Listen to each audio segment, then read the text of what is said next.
Hello students, आप सभी विद्यार्थियों का मेरे यूट्यूब चैनल साहित्य ज्ञान सागर में हार्दिक अभिनंदन है, स्वागत है। दोस्तों, आज हम लोग एक बहुत ही इम्पोर्टेंट टॉपिक पर बात करने वाले हैं जो कि शिक्षा जगत से संबंधित है। JAC Jharkhand academic council, Jharkhand अधिविद्य परिषद रांची के अंतर्गत बात है। जैसे कि सरकार के द्वारा पहले ये योजना बनाई गई थी कि जो मैट्रिक का एग्ज़ाम होगा, 11-12 का एग्ज़ाम होगा और 8 से लेकर के 12 के बीच में जो एग्ज़ाम होने वाला है वो टर्म 1 और टर्म 2 में होगा। टर्म 1 और टर्म 2 में होगा, ऐसा पहले डिसाइड लिया गया था, ठीक है। लेकिन कितना दुख की बात है कि शिक्षा मंत्री होने के बावजूद भी शिक्षा मंत्री को ये पता नहीं है कि बच्चों को टर्म 1 और टर्म 2 का एग्ज़ाम होने वाला है। शिक्षा मंत्री को ये पता नहीं था ये बात को, ठीक है। तो इसके वजह से यहाँ पर टर्म 2 और टर्म 1 का जो एग्ज़ाम यहाँ पर होने वाला था, टर्म 1 का एग्ज़ाम होने वाला था नवंबर और दिसंबर के बीच में। टर्म 1 का एग्ज़ाम होने वाला था नवंबर और दिसंबर के बीच में। मात्र एक ही मंथ बचा हुआ था, यानी तैयारी करने में सारे बच्चे जुटे हुए थे। बच्चों का जो मानसिकता है वो लगा हुआ था कि हम तैयारी कैसे करें टर्म 1 का, ठीक है। जब टर्म 1 का एग्ज़ाम का तैयारी जब बच्चे करने लगे तो अचानक शिक्षा मंत्री को याद आता है कि टर्म 1 और टर्म 2 की तरफ उनका ध्यान जाता है। तो टर्म 1 का जो एग्ज़ाम है वो फ़िलहाल यहाँ पर निर्णय लिया गया है कि टर्म 1 और टर्म 2 का एग्ज़ाम एक टर्म लिया जाएगा। जो कि टर्म 1 और टर्म 2 था उसको कैंसिल कर करके टर्म 2 का एग्ज़ाम यहाँ पर लिया गया है, यानी लिया जाएगा। तो जो कि ये एग्ज़ाम होगा फरवरी और मार्च के बीच में। कुल मिलाकर के टर्म के बाद यहाँ पर समाप्त हो जाता है। टर्म 1 और टर्म 2 का बात यहाँ पर निरस्त कर दिया गया है। हाल ही फिलहाल में कल परसों निर्णय लिया गया है शिक्षा मंत्री के द्वारा, और सारे जितने भी शिक्षा जगत के कार्यकारी अधिकारी लोग हैं सब लोग निर्णय निकाले हैं कि टर्म 1 और टर्म 2 का एग्ज़ाम नहीं लिया जाएगा।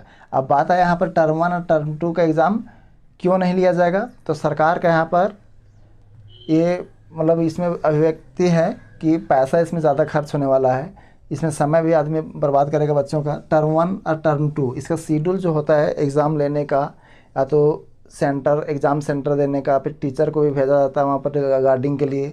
तो ये सारे कार्यों में, सारे गतिविधि में पैसा इसमें ज़्यादा लगने वाला है। इसीलिए सरकार फैसला लिया है कि अधिक पैसा बर्बाद नहीं करना है, इसलिए टर्म 2 का एग्ज़ाम लिया जाए। इस तरह का मानसिकता है।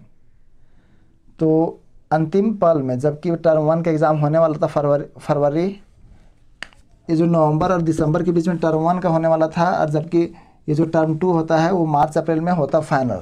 लेकिन टर्म 1 को कैंसिल कर दिया गया है नवंबर दिसंबर का, और फिर से अब यहाँ पर आज मौका मिला हुआ है सबको तैयारी करने का। अब देखना ये है कि जो कल परसों जो निर्णय लिया गया है उसमें क्या परिवर्तन किया गया है।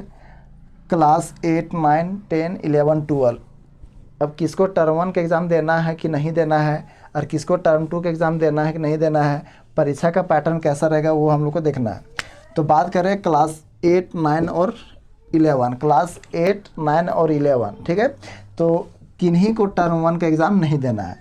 बात करें क्लास 8, 9 और 11 का, तो एग्ज़ाम जो होगा वो ऑब्जेक्टिव बेस्ड होगा, मल्टीपल चॉइस क्वेश्चन रहेगा, वस्तुनिष्ठ प्रश्न रहेगा।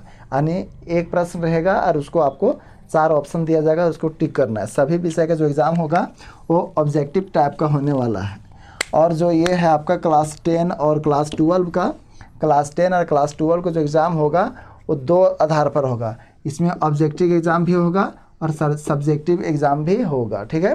सब्जेक्टिव एग्ज़ाम भी होगा और ऑब्जेक्टिव, और ये टर्म 1 नहीं होने वाला है। टर्म 1 नहीं होगा, टर्म 2 डायरेक्ट होगा। तो ध्यान रखें, क्लास 10 के बच्चे और क्लास 12 के बच्चे, ठीक है। आपका जो एग्ज़ाम होगा वो डायरेक्ट फाइनल होगा, और ये कब होगा तो फरवरी, जिस तरह से शेड्यूल पहले था फरवरी या तो मार्च, इसके बीच में आपका फाइनल एग्ज़ाम होगा। और कैसे होगा तो वही ऑब्जेक्टिव भी रहेगा और सब्जेक्टिव भी रहेगा। तो आपको ध्यान ये देना है कि जो आपका टर्म 1 और टर्म 2 का जो सिलेबस जारी किया गया था, अब वो तो सिलेबस निरस्त हो गया है। आपको टोटल जो भी विषय होता है वो सारे विषय का जो विषय सूची है चैप्टर वाइज जो है उस चैप्टर को सबको आपको पढ़ना है। आप भूल जाइए टर्म 1 और टर्म 2 शब्द का प्रयोग करना भूल जाइए, इस शब्द का प्रयोग नहीं करना, टर्म 1 टर्म 2 नहीं। आप यही जानिए कि आपका एग्ज़ाम पहले जिस तरह से होता आया है वैसे ही एग्ज़ाम अभी हो रहा है, यानी आपका एग्ज़ाम फरवरी मार्च में होगा, लेकिन थोड़ा सा चेंजिंग ये हुआ है कि पहले का बात करें 4-5 साल पहले का बात करें तो उसमें ऑब्जेक्टिव मतलब कम पूछता था, यानी जिस तरह रहता था उस तरह, लेकिन अभी स्पेशली ऑब्जेक्टिव थोड़ा सा इसका संख्या बढ़ाया गया, थोड़ा सा ये परिवर्तन है। बाकी आप ये मान के चलिए टर्म 1 और टर्म 2 भूल जाइए, ठीक है। यहाँ पर टर्म 2 का एग्ज़ाम डायरेक्ट फाइनल एग्ज़ाम होगा जो पहले होता था सो, ठीक है। तो बता दिए क्लास 8 हो गया, क्लास 9 और क्लास 11 इनका जो एग्ज़ाम होगा वो डायरेक्ट फाइनल में होता है, जिस मंथ में पहले प्रस्तावित रहता है उसी टाइम में होगा, लेकिन ओनली ऑब्जेक्टिव टाइप का होगा, इसमें सब्जेक्टिव टाइप का नहीं रहने वाला है। इसलिए 8वां 9वां 11 के जो बच्चे हैं वो स्पेशली मल्टीपल चॉइस टाइप का क्वेश्चन को आपको पढ़ना है, यानी आपका जो विषय वस्तु है उसको आप डीप रूप से पढ़िए, लेकिन आपको क्वेश्चन जो है सो मल्टीपल चॉइस पूछेगा, ठीक है। लंबा लॉन्ग टाइप का क्वेश्चन आपको नहीं पढ़ना है, दीर्घ उत्तरीय प्रश्न, लघु उत्तरीय प्रश्न ये सब नहीं पढ़ना है। ऑब्जेक्टिव टाइप का पढ़ने के लिए आप सब्जेक्टिव टाइप का पढ़ सकते हैं, लेकिन परीक्षा में आएगा ऑब्जेक्टिव, ये ध्यान रखिएगा ज़रूर, आपको टिक करना है। किसके लिए? तो 8, 9 और 11 के लिए, ठीक है।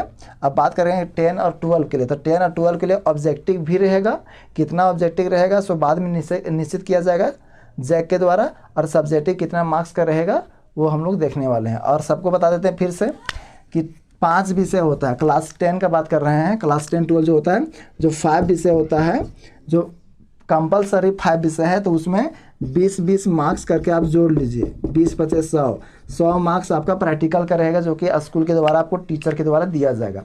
तो 500 में 100 नंबर तो आप साइड में रख लीजिए, जिसमें आपको 100 और 90 इसके बीच में आपका नंबर मिलने वाला है।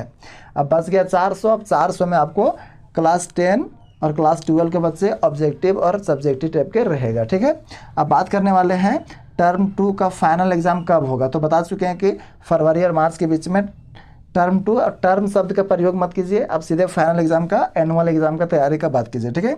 सभी विषयों की तैयारी कैसे करें, सभी विषयों की तैयारी कैसे करें, ठीक है।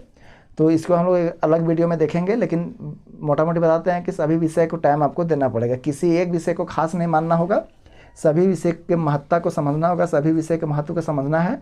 और क्योंकि सभी विषय 100 नंबर का है तो सभी विषय आपको नंबर दिलाएगा। अगर आप अच्छा परसेंटेज लाना चाहेंगे तो सभी विषय को आप मतलब अच्छे ढंग से अपने एबिलिटी के आधार पर, अपने क्षमता के अनुसार, अपने तैयारी के अनुसार उसको आप टाइम देना पड़ेगा, लेकिन किसी विषय को भी आप कम नहीं कर सकते हैं। और बात रही सरकार, तो झारखंड सरकार का बहुत एक तरह से नाकामी कह सकते हैं, एक कोई भी क्षेत्र में, या तो स्टूडेंट लैब जो हाई स्कूल हो, मिडिल स्कूल हो, या तो फिर जो कंपटीशन प्रतियोगी परीक्षा है, इसमें भी सरकार असफल हुई है। तो ये सब जो कॉम्पिटिटिव एग्ज़ाम, इसके बारे में बाद में बात करेंगे। यानी कुल मिलाकर सरकार जो है एक तरह से कोई भी जजमेंट अच्छा से नहीं ले पा रहा है, कोई भी निर्णय बढ़िया से नहीं ले पा रहा है। कोई भी फॉर्म भरवाया जाता है तो कई साल गुजार देते हैं, तब तक युवा लोग का टाइम पास हो जाता है और वो लोग मतलब प्रतियोगी परीक्षा देने से वंचित रह जाते हैं और उसका भविष्य बर्बाद हो जाता है।